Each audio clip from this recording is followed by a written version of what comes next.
28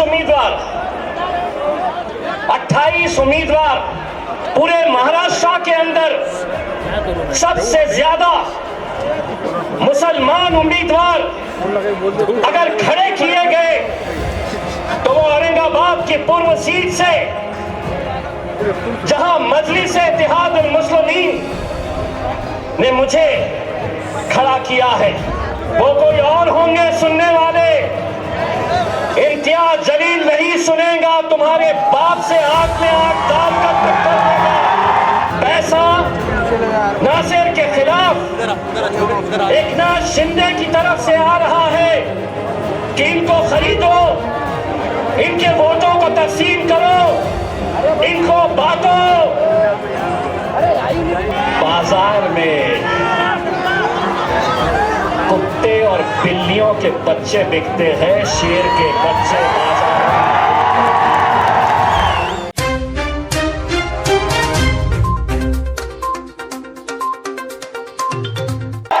मजलिस इत्तेहादुल मुस्लिमीन के एमपी इम्तियाज जलील, आपको मालूम है इम्तियाज जलील का दूसरा नाम क्या है?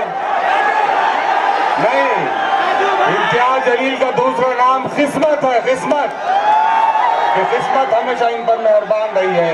मैं बड़ी अदब व एहतराम के साथ इम्तियाज जलील साहब को दावत देना चाहता हूँ।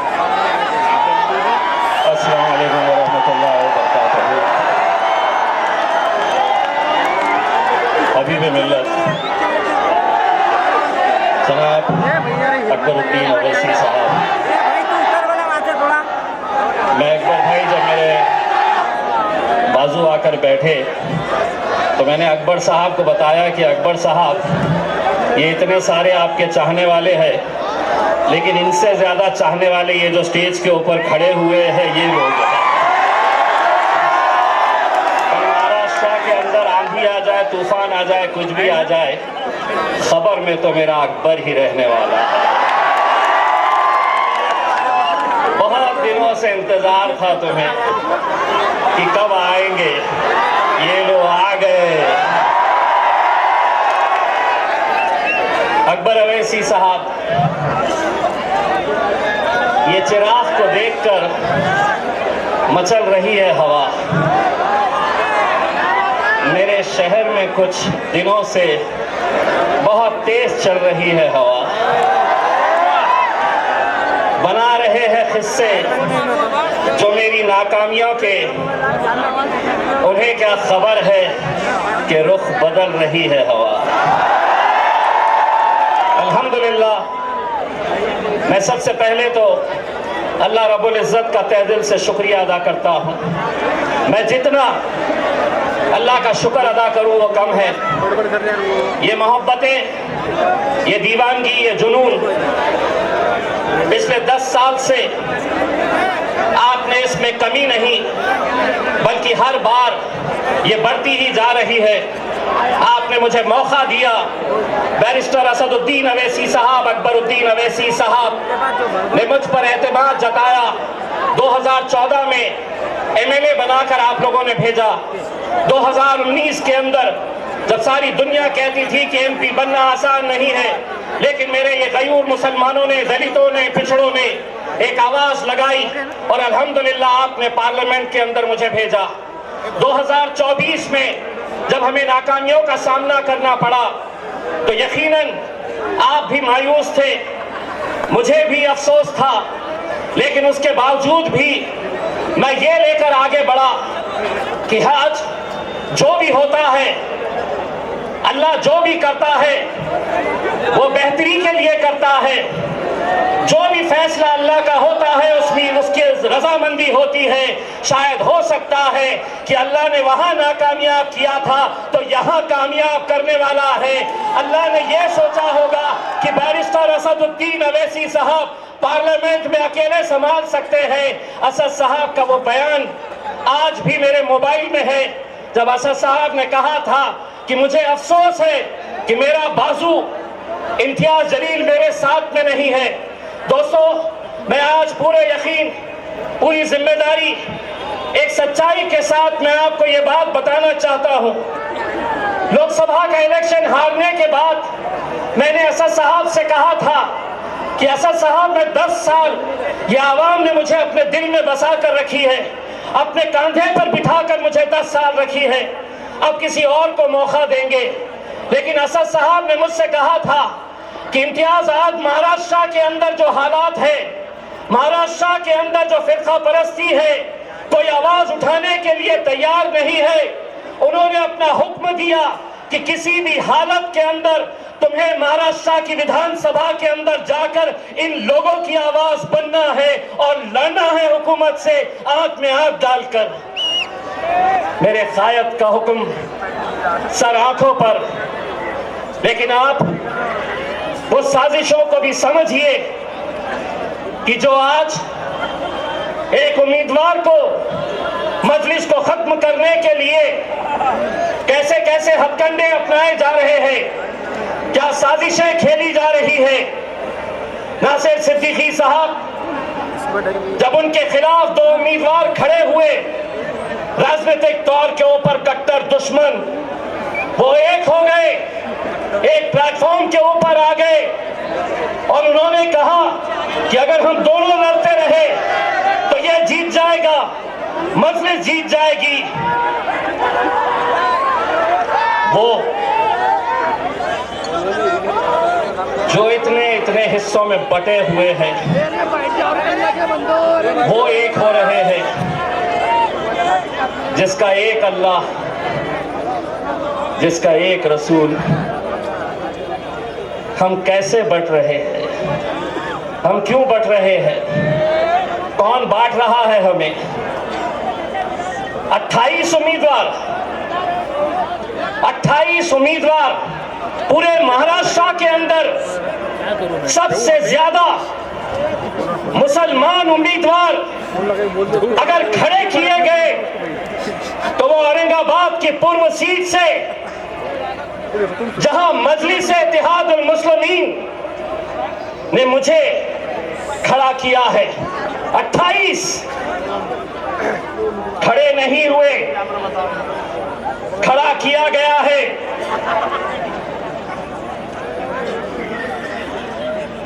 मिन्नतें की गई उन्हें समझाने की कि आज हालात क्या है। गाजापुर में हमारे घरों में घुसकर मारा गया, कोई आवाज नहीं, हमने आवाज उठाई। लोकसभा में वक्फ बोर्ड का बिल आया, जिन मुसलमानों ने 2-2 घंटे खड़े रहकर जिन्हें जिताया, वो लोकसभा से बाहर निकल गए।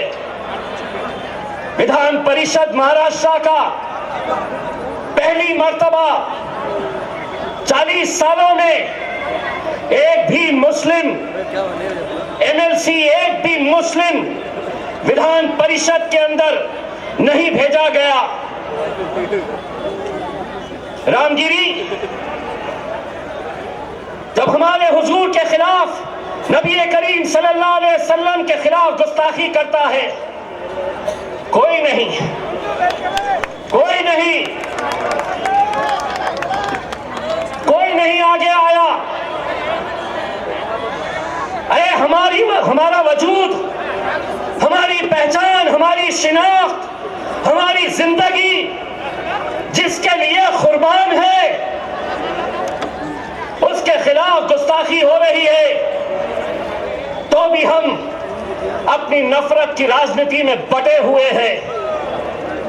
लोग समझते थे कि वो बोलेगा और हम सुन लेंगे, वो कोई और होंगे सुनने वाले। इम्तियाज जलील नहीं सुनेगा, तुम्हारे बाप से आंख में आंख डालकर टक्कर देगा। एक आवाज हमने क्या लगाई, अल्हम्दुलिल्लाह पूरा हिंदुस्तान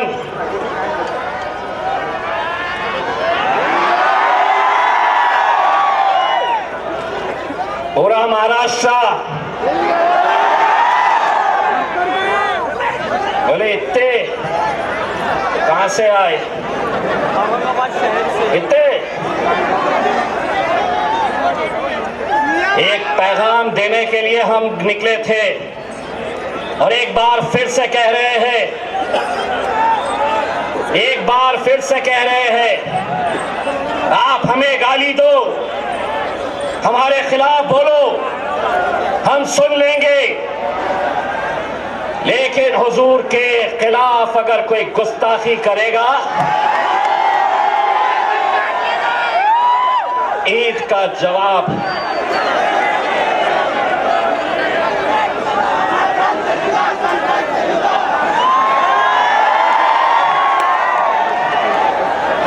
पुलिस वाले देख रहे मेरी तरफ, बोलता का पत्थर बोलता क्या, पत्थर बोला कि केस होता मेरे ऊपर। तो मैंने भी क्या बोला, ईंट का जवाब। जिसको समझना था वो समझ गया। हुकूमत को हम एक पैगाम देने के लिए गए थे मेरे भाई। वो पैगाम था, बनकर तूफान बगावत का सैलाब आएगा, अगर जुल्म हद से बढ़ेगा तो इंकलाब आएगा। मेरे भाई, इस इलेक्शन के अंदर मुझे तो ऐसा लग रहा है कि जितने मुसलमान उम्मीदवार खड़े हुए हैं, छोटे स्पीकर के पास उनकी लड़ाई भाजपा से नहीं है, उनकी लड़ाई शिवसेना से नहीं है। जहां 4 लोग जमा हो गए, स्पीकर है ना, वो छोटा वहां बस साउंड वाले सिस्टम के पास इम्तियाज जलील, सिर्फ इसी का चर्चा। लेकिन हमारा मुकाबला भारतीय जनता पार्टी से है। कितने पैसे बांटेगा अतुल सावे, कितने बांटेगा? बांट के मुझे दोस्तों, आपको लग रहा होगा कि 28 में से 3 लोगों के फॉर्म रिजेक्ट हो गए, 10 लोग वापस हो गए। लेकिन कौन है ये वो 10 लोग?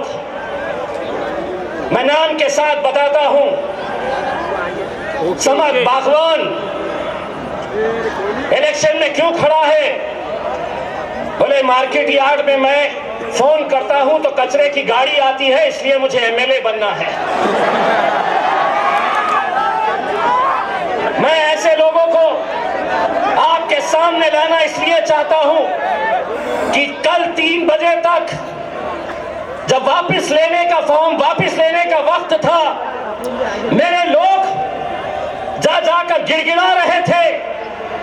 जानते हैं उस शख्स ने क्या जवाब दिया? अगर 5 लाख रुपए देंगे तो बैठता हूं, नहीं तो जल्दी बोलो, भाजपा वाले मुझे फोन कर रहे हैं इससे ज्यादा देने के लिए। ये दौर में हम आ गए हैं कि जहां कौम के 10-15 लोग पूरे लाखों लोगों की दलाली करने के लिए निकले हुए हैं। हर इलेक्शन के अंदर इलेक्शन को धंधा बना दिया गया है। बार बार 18 उम्मीदवार। मैं तो सलाम करता हूं एसडीपीआई के मेरे भाई करीम को, जिसने खुद से कहा कि मैं बैठूंगा आपके लिए, कौम के लिए।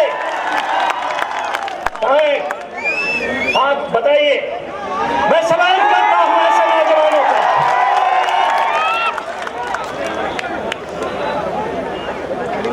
मोइन साहब भी है वेलफेयर पार्टी के, जो खुद से बैठ गए। इम्तियाज जलील, जो खराब हो रहा है, मैं तो पत्थर हो गया हूं।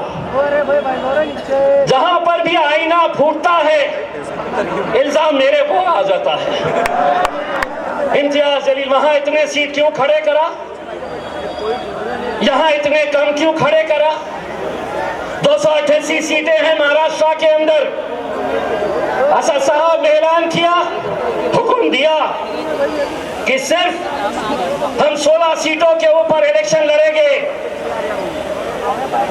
यहां पर भी मैं सलाम करता हूं ऐसे नौजवानों का जो अपने खायब के फैसले के ऊपर लब्बैक कहते हैं। और ऐसा ही सलाम मैं करता हूं मेरे छोटे भाई समीर साजिद का, जिसने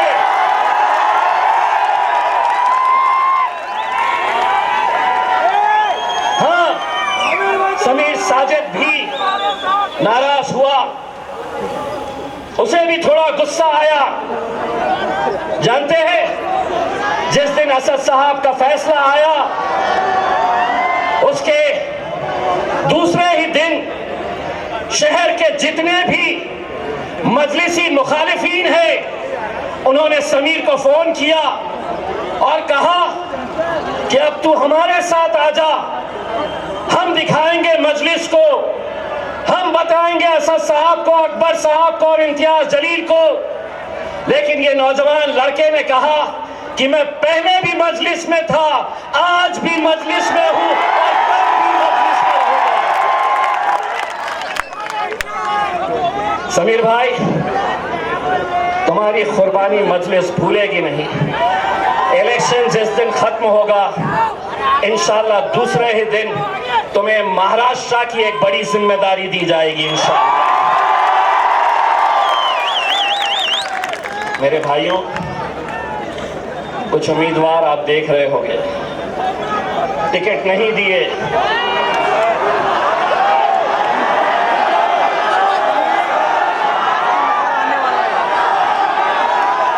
टिकट तो हमने इसे भी नहीं दिए, टिकट तो हमने कई लोगों को नहीं दिए। लेकिन क्या इसका मतलब ये है कि तुम इतने बड़े हो गए हो कि तुम अब मेरे खायब बैरिस्टर असदुद्दीन अवैसी और अकबरुद्दीन अवैसी के खिलाफ तुम महफिलें सजा रहे हो? तुम्हारी जबान खुलने से पहले ये सोच लिया करो कि इतने साल तक तुम्हारा हमारा एक रिश्ता था, अचानक एक ही दिन के अंदर टिकट नहीं, तो इम्तियाज जलील बदमाश, असदुद्दीन अवैसी इनके लिए काम करते हैं, उनके लिए काम करते हैं। इंशाअल्लाह औरंगाबाद की आवाम बताएगी, जो मजलिस के खिलाफ जाएगा अपनी जमानत भी बचा कर लेकर आ गया तो बहुत बड़ी बात समझ लेना। ये वो शहर है जिसने हिंदुस्तान को इत्तेहाद क्या होता है ये बताया। हिंदुस्तान के बाहर भी लोग औरंगाबाद की एक पहचान इत्तेहाद के नाम से जानते हैं मेरे भाइयों। और आज उसी इत्तेहाद को खत्म करने की कोशिश की जा रही है।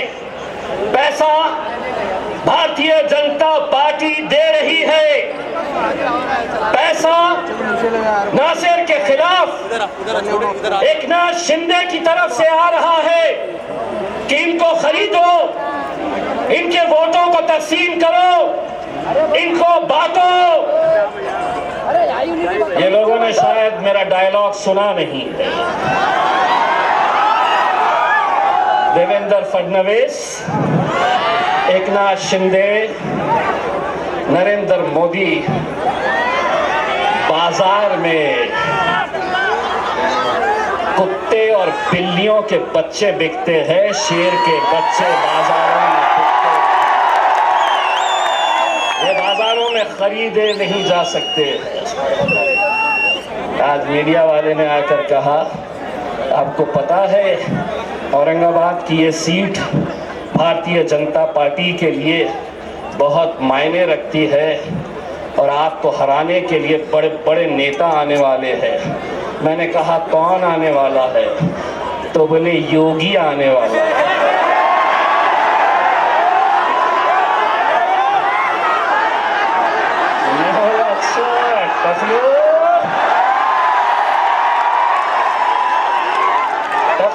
यहाँ पर भी, लेकिन एक बात याद रखना टकलू, भाषण के बाद कटकट गेट में आके नान खलिया खा के जरूर, बहुत मजा आएगा। और योगी पे क्यों खत्म, लाओ जिसको लाना है। इतनी एक बात गारंटी के साथ कहता हूं, जहां तक नजर जा रही है देवेंद्र फडणवीस, एकनाथ शिंदे, अजीत पवार, शरद पवार, उद्धव ठाकरे, नाना पटोले, पूरे के पूरे आ जाओ, इतने जमा करके दिखाओ। ये अकेले किसके नाम पे आए हैं मालूम है? ये अकेले किसके लिए आए हैं? मेरा अकबर। 10 साल का इंतजार खत्म होने वाला है। पेटी बांध लो, मौसम बिगड़ने वाला है। मैं अब आपसे इजाजत लेता हूं और यही उम्मीद करता हूं कि 30 तारीख के दिन आप सबको निकलना है, मजलिस को कामयाब करना है। और हाँ, जाते जाते इतना कहना चाहता हूं, अकबर भाई का ये एक ही जलसा नहीं है, अभी 2 बार और आने वाले हैं। आज टेस्ट मैच खेलेंगे, दूसरे में वनडे खेलेंगे और तीसरे में 2020। बहुत बहुत शुक्रिया। वाखिर